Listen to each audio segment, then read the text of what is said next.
If you've listened to more than one of these podcasts, you notice that I make frequent reference to Karl von Clausewitz. Now, you might ask, who is this guy, and why is what he wrote important to modern warfare?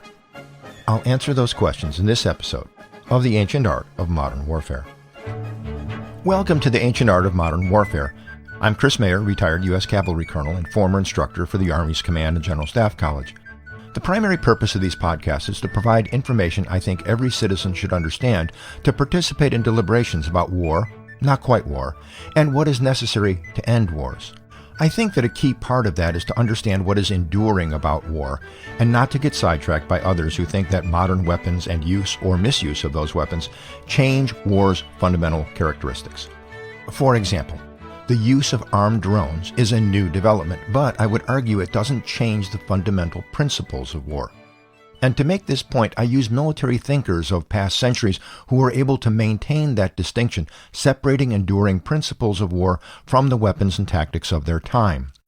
Prominent among these were Sun Tzu, a Chinese general who lived about 500 BC, and Karl von Clausewitz, a German, or rather a Prussian officer, who fought in the Napoleonic Wars, taught military strategy to the future emperor of a united Germany, and whose magnum opus, On War, is used as a textbook for senior military officers in the United States, many Western forces, as well as Russia and China. But who was he, and why do his ideas have so much influence? Karl Philipp Gottfried von Clausewitz was born in 1780 to a Prussian bureaucrat who claimed to be a minor noble, yet Clausewitz was able to rise in the Prussian army from cadet to major general, become the director of the Prussian War Academy, and write numerous papers that have influenced war and peace across the world for 2 centuries. As a young officer in the Prussian army during the Napoleonic Wars, Clausewitz saw that the Prussian system established by Frederick the Great was still effective at tactical level against the forces of revolutionary France, but it was insufficient to achieve any great victories against those forces. This led him to believe that no one system was right to the exclusion of others. This ran against military theorists of his time, including Jomini, whose thoughts became popular in the pre-Civil War U.S. Army. As means and methods of war changed from small professional armies to huge armies of conscripted soldiers with frequent battles and tremendous loss of life, Clausewitz saw that war was not an end in itself, but was only successful when it was used as a tool of policy to achieve a political purpose. This idea was embodied by Napoleon himself and was missing among other military leaders. And I think we can continue to see this loss of perspective in some wars from then to the present day. In 1803, Clausewitz went to the newly established Prussian War College under the direction of another amazing officer, Gerhard von Scharnhorst. Scharnhorst encouraged independence of thought and believed in military meritocracy rather than authority by aristocracy. During this time and in later staff assignments, Clausewitz wrote historical studies of military campaigns and leaders. He was a principal assistant to Scharnhorst in reforming the Prussian army after the disasters of the battles of Jena and Auerstadt. When Prussia was forced into an alliance with France to invade Russia, Clausewitz left Prussian service and became a colonel in the Imperial Russian Army.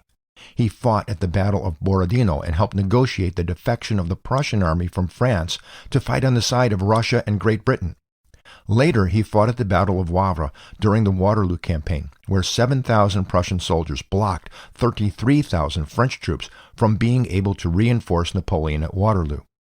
This battle ended in a tactical victory by the French as the Prussians fell back, but it was a strategic defeat for the French for lack of these forces at Waterloo.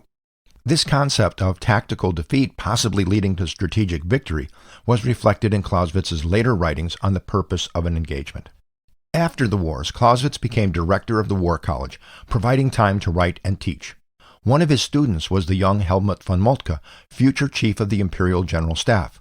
I covered Clausewitz's influence on von Moltke in episode 47. The important part is that because of Prussian and German victories under Moltke, Clausewitz's work became known throughout the military world and continues to influence military thinking today. What made Clausewitz's perspective on war different from other military theorists of his time was that he did not believe that Napoleon's style of warfare fundamentally changed war itself.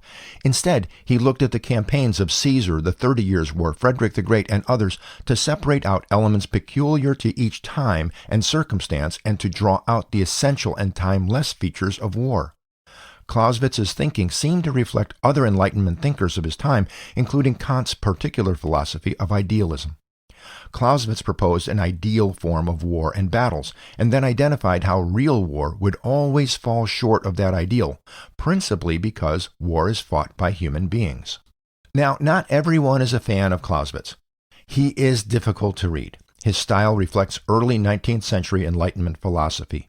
Many people misunderstand his logic, believing that he advocated ideal or total war, rather than understanding his ideal war was a philosophical construct and not a goal to aspire to. There are also times where he applies his thinking to practical problems faced by 19th century armies.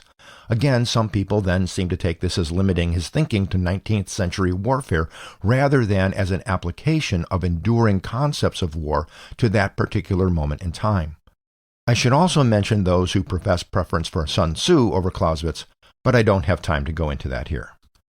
Some of the ideas first introduced by Clausewitz include the concept of strategic art and the distinction between tactics and strategy, that war is fundamentally a human endeavor, regardless of weaponry or other technology, the role of the people in war, a description of citizens' war, what we would call today insurgent warfare, and the conditions necessary for it to exist and for it to succeed.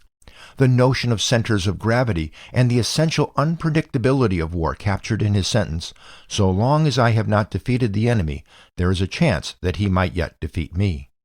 Of course, there is also his most famous and most misquoted idea that war is a continuation of policy with the addition of other means. Perhaps Clausewitz's greatest achievement was marrying Marie, Countess von Brühl, lady-in-waiting to Princess Charlotte of Prussia. He met her while a student at the War College and overcame her family's reluctance to marrying beneath her station. Karl was devoted to Marie, and Marie to him. She became his collaborator and greatest advocate. Marie interceded for him when he fell out of favor with the king. More importantly, Marie collaborated on many of his papers and helped him shape abstract ideas into concrete thoughts. What we now know as On War was incomplete when Clausewitz died, perhaps with only the first third in any sort of coherent structure. It was Marie who was the driving force, turning his unfinished notes into a finished work. After Clausewitz's death, Marie also became the tutor to the future German Emperor Frederick III. Her devotion to her husband and his work must certainly have influenced the young future monarch. So, happy Valentine's Day to Karl and Marie.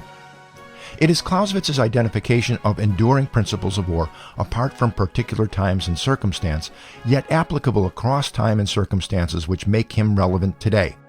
It is what makes him the preferred philosopher of the U.S. Army's War College and the foundation for Russian and Chinese military thinking. It also means that you will continue to hear me bring out his ideas to help you understand the ancient art of modern warfare.